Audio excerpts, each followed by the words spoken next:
If you've ever walked into your room in winter and thought, why does it smell musty? Or why does the corners feel damp? Why are there fogs on the windows every morning? Here's what you need to know. Mold does not start because you have a dirty house. It starts because you have moisture in the wrong places.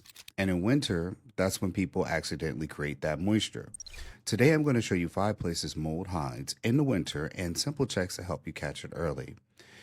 And land ownership is more than just owning dirt. It's the house you build it on or is built on, how you live inside that house, and how you maintain your property. And it's how you protect your household when the seasons change. In winter, your land might be quiet, but your home becomes your world. And moisture problems in winter can turn into expensive problems by spring. I'm Phil Davis. Hey, you know me with Ancestry Lands, and today we're going to talk about home ownership or renting, where mold starts, where it hides, and how you can prevent it. Here's what winter changes. First, we seal up the house, close all the windows because we don't want that cold getting inside, which means less fresh air and less drying. Then we add moisture with showers, cooking, humidifiers, oven heat, and people spend more time indoors. Third, we get warm air inside hitting those cold surfaces, which creates condensation. And condensation gives way because water is collecting on the surface that you can see, and it'll be collecting also where you can't see it. Here's a simple rule. Mold follows moisture. Our job is to find that moisture. First, and the easiest place to check is your windows. If your windows are wet in the morning, it's not normal winter behavior. That's a sign that indoor humidity is too high for the temperature of the glass. Look for fog on the windows, water pooling on the sill, peeling paint or bubbling trim, and dark spots in the corner. A quick fix mindset is here is to turn down humidifiers, use bathroom or kitchen fans to ventilate on purpose when the weather allows. Wet windows can drip into wood and drywall and quietly start a bigger problem. The second spot are bathrooms. Winter showers add a lot of moisture. Check whether the exhaust fan actually vents outside, whether it runs long enough, or whether there's damp corners where the air doesn't move. A simple fix is to run that fan during the shower and keep it running after the shower. If you don't have good ventilation, that moisture spreads into the rest of the home.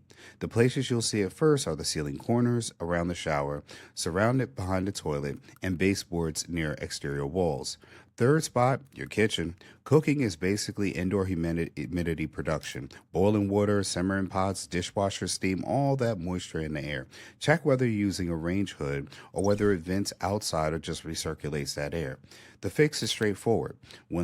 Use the vent when you cook and crack a window for a few minutes if needed. Kitchens can quietly raise humidity across the entire house or floor plan. Fourth is where a lot of winter moisture problem gets stored. Basement, crawl spaces, look for a damp smell, water staining, condensation on ducts and pipes, cardboard boxes that feel soft or wavy. This area needs airflow and it has a moisture problem. Something that means sealing obvious water entry points, improving ventilation, or using a dehumidifier if the air stays damp. Even in winter, basements can stay humid because their cooled air doesn't move much. The fifth spot is the sneaky exterior wall corners. Areas behind furniture. Warm indoor air hits cold air in that exterior wall, and if the airflow is blocked, like a couch pushed against tight against a wall, the area can get colder and stay damp. Check your bedroom corners, behind headboards, behind large couches on exterior walls, and closets that share an exterior wall. The fix is to give those walls a little bit of breathing room by keeping the furniture a few inches off those exterior walls. If you see condensation patterns on the walls or corners, don't ignore them. And here's what to do this week. Check your windows in the morning for condensation. Look at your bathrooms and kitchen ventilation for cut them on purpose.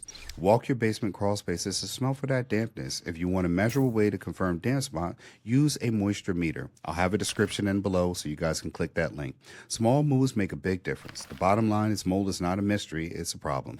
Owning land isn't just about owning ground. If you're ready to take the next step on your land journey, visit ancestrylands.com, explore land opportunities and resources designed for real people. No credit check to start, no long paperwork either. And if you want a clear roadmap for turning raw land into income security and long-term wealth, hey, get my book written by yours truly, Getting Dollars from Dirt, a beginner's guide to vacant land investment that can save you thousands on your first purchase. And you can always go to ancestrylands.com and start your land journey with me. I'm Phil Davis. Thanks for watching. Salute to you and find that mold.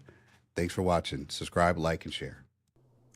Hi, everyone. You can contact our office today to get your first purchase of vacant land with no credit check and no long paperwork process.